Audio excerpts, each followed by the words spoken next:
Now, Yashwant, I know you have some very interesting data points, and you were looking at whether the BJP had quite literally set the cat among the pigeons when it conferred the Bharat Ratna to Karpuri Thakur. But we'll show you those numbers in just a minute. First, your big, broad take.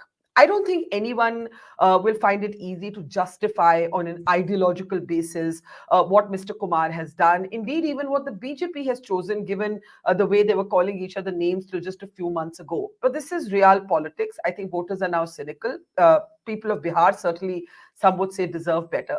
But I think as students of politics, our interest is more in why this happened and what it will change. Right? So, first, let's start backwards. What will it change? What is the impact both within Bihar and on national politics? The big picture, and then we'll get to the numbers. See, Barkha, what it will change is sheer number and the dynamics of it. The NDA won 39 out of 40 seats that Bihar has to offer in 2019. And of course, in the grand plan of the BJP, we are not just talking about 325, 50, 300 par, 400 par. That positioning aside, we also know that fact very well, Barkha, that even though BJP crossed 272 mark on its own in 2014, followed it up with 300 plus in 2019, still they feel that it's too close to be comfortable, and let's not count as it's given the numbers, So they are working in a reverse integration kind of scenario and trying to seal up whatever can go wrong. They are just trying to reverse the Murphy's law, working on that. Whatever can go wrong will go wrong. So they are taking it granted. If it can go wrong, let's fix it up first. So that from that perspective, this entire game, this entire episode is pretty much justifiable in terms of very rude and crude political number crunching. Why Nitish is so important for them, Barkha, is a very critical thing to understand, because you will have to look into the data of 2014 general election when Nitish contested all alone. And when he contested all alone, he still managed to poll roughly about 16% votes. Now, these 16% in Bihar, somehow Barkha is very different from any party with 16% votes, say in UP or in Bengal or anywhere, because in these states, the chemistry matters the arithmetic. But in Bihar's case, somehow the positioning of Nitish Kumar and his core constituent is that the chemistry doesn't matter. It's the arithmetic which matters most in that way. Because he was able, within the last 10 years, if you look at it, this 2014 benchmark of 16%, he has been able to swing first for Mahagathbandhan, then for the NDA, then again for the 2019 Lok Sabha, the entire lock, stock and barrel, swinging into the other side and making it deliver. So basically, his confidence or his politics is stemming from the point that he is saying, I am controlling 16% and my 16% is switchable whichever side I go, and it doesn't have much of a chemistry problem with either of the two bases, RJD base and the BJP base, because Kurmi Koiri is a kind of thing which doesn't really antagonize either the upper caste base or the Muslim Yadav base, whichever way you look at it. So he's pretty much like a kind of a dairy product which goes well with either of the dishes, So that way it is critical and important, Barkha. So for BJP, Bihar was being seen as a place where out of 39 which they won, they might be very lucky if they go into double digits if the elections goes as on today. So you're looking at 39 and 9, a complete drop of 30 odd seats, which in their case of calculation is making them uncomfortable. Nitish politics is very clear. His half of the MPs were in touch with the BJP to contest on the BJP ticket because the split vote was working. They could sense very well in the Lok Sabha election, people would largely vote for Narendra Modi factor and they will dump them. and they didn't want to look at the future like that. So Nitish was actually very pragmatic in understanding that his people and his base for the Lok Sabha election was switching to the Modi factor. But however, let me say it again, in the assembly election, he may very well decide to flip again, because Oh my again God. it is going to need, Tejaswi Yadav's upswing factor, and this is where he might be standing to gain. But right now, the today's politics, he is looking at that way.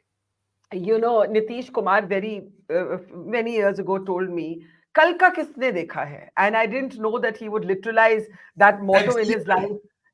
So let me understand what you're saying. You're saying when it comes to the Lok Sabha elections, he's like the proverbial paneer ya aloo. He goes, as it were, with every dish. And so kisi ka nuksa, matlab, he can go with the RJD, he can go with the BJP. And in the Lok Sabha elections, he felt his party, his party was vulnerable to the BJP. B, he felt Modi was the winning side. But in assembly, he could flip yet again because locally, Tejaswi's graph may still be high. So you've given us the health warning that this is not the last time, or the No, not at all. this is Not at not the all. last time Yeah. Nitish Kumar has flipped. This is not the last time. Okay, let's go to the ABPC voter survey. That was health warning clarification. This was done before Nitish Kumar's switch, but after the Modi government's announcement of a Bharat Ratna for Karpuri Thakur. Now, you asked voters of different affiliations, has BJP snatched away the caste issue from the opposition? A majority, nearly 44% said yes, 35% believed no. But when we go to the next slide and you break this down party-wise, was this a master stroke? And you asked this is very interesting because while 62% of BJP voters thought it was a master stroke, 58% of Congress voters and 56% of RJD voters, 61% of JDU voters. This was at a time when the JDU was still in the Mahagathbandhan. They Exactly. all overwhelmingly thought that this was a big move by the Modi government. So talk about this. Well, first of all, this poll was done in Bihar. That's That's right. very That's right. clear. And That's and Bihar voter, Barkha, uh, goodness. I think an average Bihari voter, Barkha, can tell you pretty much more, even more, on what is happening on Biden and Trump front than we can know. So when you ask this question, is it a master stroke? Regardless of which party they are supporting or wing, they were more like, बहुत politics है, बहुत बढ़िया है, गजब मारा है भाई. They were out of sheer appreciation of the fact what Modi did, that with one sweep that Karpuri Thakur, and he yeah. has created, taken this entire issue of reservation, because Karpuri Thakur was the champion of the reservation system as we know it as on today. And also the fact that the EBC and the MDC coalition that was happening, they looked into the political side of it, not that the social side of it. I doubt that any of the Bihari voters that we talked to were looking at, oh, what social justice, oh, this was something new equation. No, the answer to this particular question was purely politically, in that way, that highly evolved political respondents of Bihar simply answered, this is a political masterstroke, and this is going to sway the things on the ground. That's how I look at it. Now, what is interesting before we move to the next set of your questions, and there it is, was it a master stroke? And as you're saying that, what the Bihari voter was saying here was appreciating the political smarts, as it were, of Narendra Modi, almost like a cricket fan who cheers on the other side for a good play, being a good sporting spirit here because of their acute political awareness. But one very interesting thing that strikes me is Nitish Kumar's aim at making the caste census when he was in the Mahagathbandhan, an issue at least in the assembly elections, failed. It didn't work for the opposition in Madhya Pradesh, and or in Rajasthan or even in Chhattisgarh. But the BJP believed the OBC factor to be a live factor because otherwise, one, this Karpuri Thakur Bharat Ratna. Two, please do look at the the backgrounds of the two deputy chief ministers that the BJP has chosen. Not the benign, soft-spoken, consensus-building Sushil Modi, but the aggressive OBC face, Samrat Chaudhary. Very interesting story there for our audience. He famously said that he will not take off his pagadi, his turban, till he gets rid of Nitish Kumar as chief minister. And he took his oath as deputy chief minister alongside Nitish Kumar, still wearing that turban. And in some ways, it's a sign, the BJP is showing Nitish Kumar who's going to be the boss in this equation. And the other deputy chief minister, Vijay Sinha, is of course an upper caste chief minister, Bhumia. Now, when we look at this choice, how is the BJP reading the tea leaves on the OBC factor? For Nitish, the caste census move didn't work. Well, it's in Bihar. It is also the OBC and the EBC, just like your That's graphic right. was showing. Approximately ballpark speaking, for the sake of our viewers, it's about 70% of that block, 35% into EBC and 35 into the OBC block. Now, out of that 30% in the OBC block, half of that happened to be Yadav block. So Yeah. BJP was pretty much okay that they would be able to we were the half of the OBC vote, non-Yadav OBC vote, but Yeah. they were not very sure about the EBC.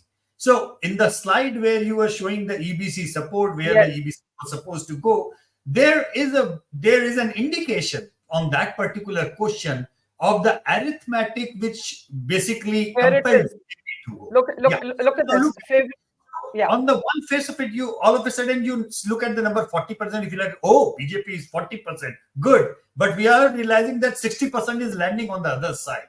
Now look at that 16% going with 40%, and all of a sudden you realize it is 40 plus 16, that is 56% of the block that has shifted over there.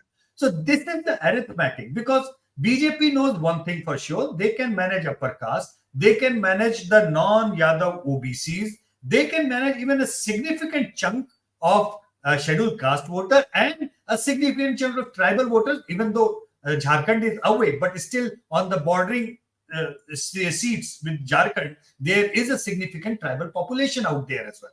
So they knew this much they can do, but while doing this much, they can only think of something like 30 to 35%. But if the other block is at 50%, mathematically it is impossible to win Bihar. But now look at it this way: this 35% plus 15% is now touching the 50% block, while the other block is going the other way around. So all of a sudden, the arithmetic of this thing has shifted, and that explains the EBC politics of Bihar.